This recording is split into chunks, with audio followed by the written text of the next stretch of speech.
ओम श्री गुरुभ्यो नमः। हरिः ओम। ओम श्री परमात्मने नमः। अथ षोडशोऽध्यायः। दैवासुरसम्पद्विभागयोगः। श्रीभगवानुवाच अभयं सत्त्वसंशुद्धिः ज्ञानयोगव्यवस्थितिः दानन्दमश्च यज्ञश्च स्वाध्यायस्तप आर्जवम् अहिंसा सत्यमक्रोधः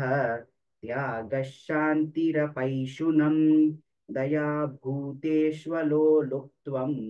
मार्दवं ह्रीरचापलम् तेजः क्षमा धृतिः शौचम् अद्रोहो नातिमानिता भवन्ति सम्पदन् दैवीम् अभिजातस्य भारत दम्भो दर्पोऽभिमानश्च क्रोधः पारुष्यमेव च अज्ञानं चाभिजातस्य पार्थसम्पदमासुरीं दैवी सम्पद्विमोक्षाय निबन्धायासुरीमता मा शुचः सम्पदं दैवीम् अभिजातोऽसि पाण्डव द्वौ भूतसर्गौ लोकेऽस्मिन् दैव आसुर एव च दैवो विस्तरशः प्रोक्तः आसुरं पार्थ मे शृणु प्रवृत्तिं च निवृत्तिं च जनान विदुरासुराः न शौचन्नापि चाचारः न सत्यन्तेषु विद्यते असत्यमप्रतिष्ठन्ते जगदाहुरनीश्वरम् अपरस्परसम्भूतम् किमन्यत् कामहैतुकम् एतान् दृष्टिमवष्टभ्य नष्टात्मानोऽल्पबुद्धयः प्रभवन्त्युग्रकर्माणः क्षयाय जगतो हिताः काममाश्रित्य दुष्पूरम् दम्भमानमदान्विताः मोहाद् गृहीत्वा सद्ग्राहान् प्रवर्तन्ते शुचिव्रताः चिन्तामपरिमेयाञ्च प्रलयान्तामुपाश्रिताः कामोपभोगपरमाः एतावदिति निश्चिताः आशापाशशतैर्बद्धाः कामक्रोधपरायणाः इहन्ते कामभोगार्थम् अन्यायेनार्थसञ्चयान् इदमद्य मया लब्धम् इमं प्राप्स्ये मनोरथम् इदमस्तीदमपि मे भविष्यति पुनर्धनम् असौ मया हतः शत्रुः हनिष्ये चापरानपि ईश्वरोऽहमहं भोगी सिद्धोऽहं बलवान् सुखी आढ्योऽभिजनवानस्मि कोऽन्योऽस्ति सदृशो मया यक्ष्ये दास्यामि मोदिष्ये इत्यज्ञानविमोहिताः अनेकचित्तविभ्रान्ताः मोहजालसमावृताः प्रसक्ताः कामभोगेषु पतन्ति नरकेषु च आत्मसम्भावितास्तब्धाः धनमानमदान्विताः यजन्ते नाम यज्ञैस्ते दम्भेनाविधिपूर्वकम् अहङ्कारं बलं दर्पं कामं क्रोधं च संश्रिताः मामात्मपरदेहेषु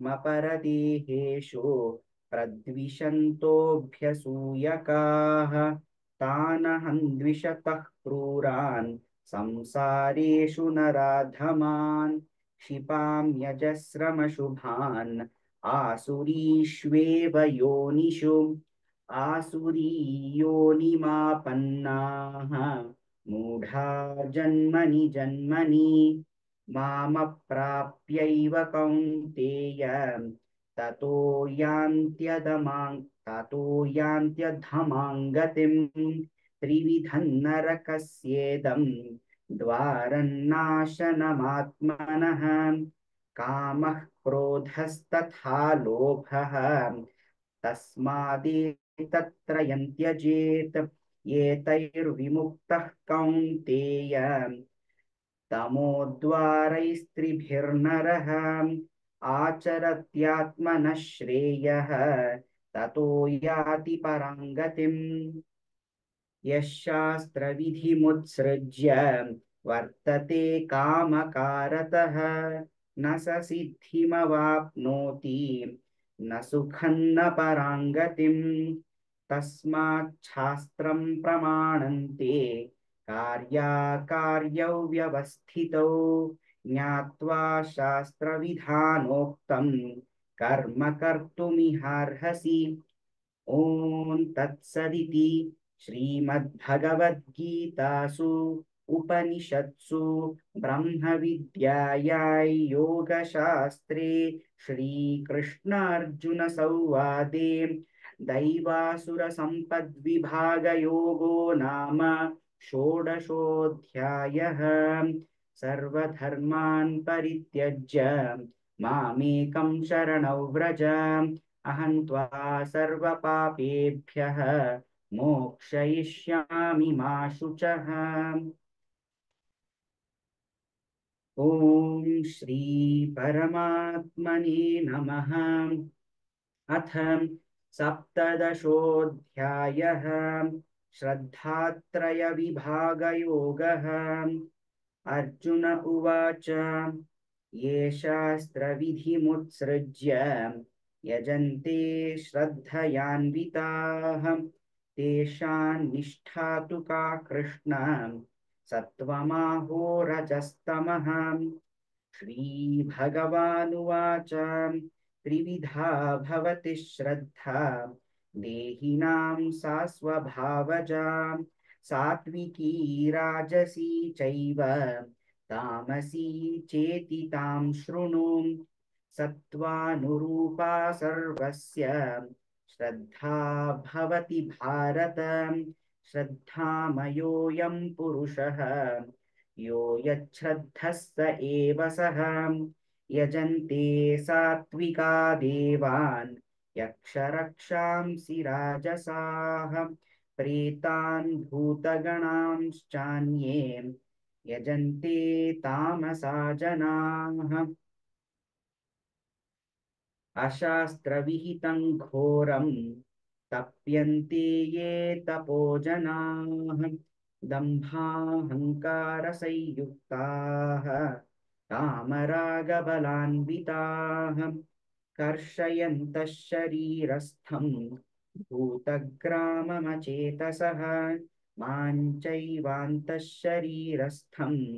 तान् विद्यासुरनिश्चयान् आहारस्त्वपि सर्वस्य त्रिविधो भवति प्रियः यज्ञस्तपस्तथा दानं तेषां भेदमिमं शृणु आयुः सत्त्वबलारोग्यसुखप्रीतिविवर्धनाः रस्याः स्निग्धाः स्थिरा हृद्याः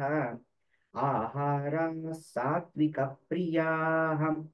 कट्वं ललवणात्युष्णतीक्ष्णरूक्षविदायिनः आहारा राजसस्येष्टाः दुःखशोकामयप्रदाः यातयामङ्गतरसं पूतिपर्युषितं च यत् उच्छिष्टमपि चामेध्यं भोजनं तामसप्रियम् अफलाकाङ्क्षिभिर्यज्ञः विधिदृष्टो य इज्यते यष्टव्यमेवेति मनः समाधाय स सात्विकः अभिसन्धाय तु फलं दम्भार्थमपि चैव यत् इज्यते भरतश्रेष्ठ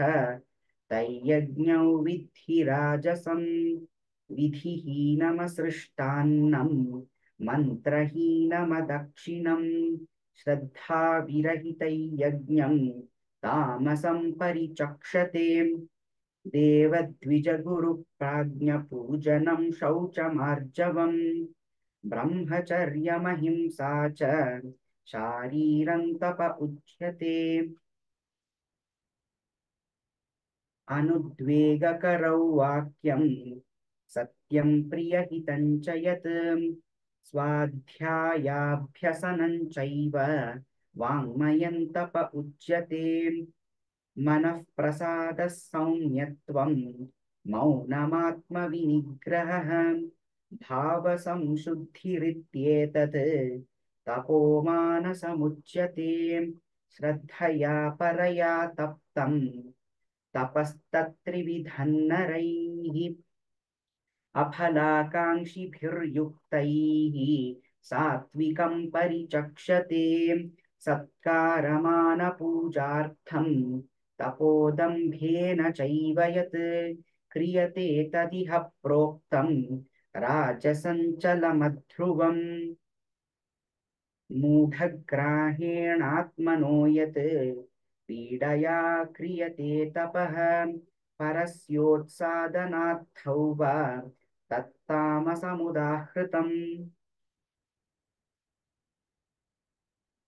दातव्यमिति यद्दानं दीयतेनुपकारिणे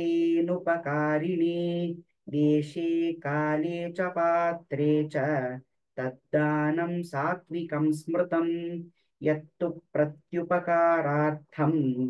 फलमुद्दिश्य वा पुनः दीयते च तद् दीयते च परिक्लिष्टं तद्दानं राजसंस्मृतम् आदेशकाले यद्दानम् अपात्रेभ्यश्च दीयते असत्कृतमवज्ञातं तत्तामसमुदाहृतम् ॐ तत्सदिति निर्देशः ब्रह्मणस्त्रिविधः स्मृतः ब्राह्मणास्तेन वेदाश्च यज्ञाश्च विहिताः पुरा तस्मादोमित्युदाहृत्य यज्ञदानतपः क्रियाः प्रवर्तन्ते विधानोक्ताः सततं ब्रह्मवादिनाम् तदित्यनभिसन्धाय फलैर्यज्ञतपः क्रियाः दानक्रियाश्च विविधाः क्रियन्ते मोक्षकाङ्क्षिभिः सद्भावे साधुभावे च सदित्येतत् प्रयुज्यते प्रशस्ते कर्मणि तथा सच्छब्दः पार्थयुज्यते यज्ञे तपसि दाने च स्थितिः सदिति चोच्यते कर्म चैव तदर्थीयं सदित्येवाभिधीयते अश्रद्धया हुतं दत्तं तपस्तप्तं कृतं च यत् असदित्युच्यते पार्थ न च तत्प्रेत्य नो इह ॐ तत्सदिति श्रीमद्भगवद्गीतासु उपनिषत्सु ब्रह्मविद्यायां योगशास्त्रे श्रीकृष्णार्जुनसंवादे श्रद्धात्रयविभागयोगो नाम सप्तदशोऽध्यायः सर्वधर्मान् परित्यज्य मामेकं शरणौ व्रज अहं त्वा सर्वपापेभ्यः मोक्षयिष्यामि मा शुचः श्रीकृष्णार्पणमस्तु।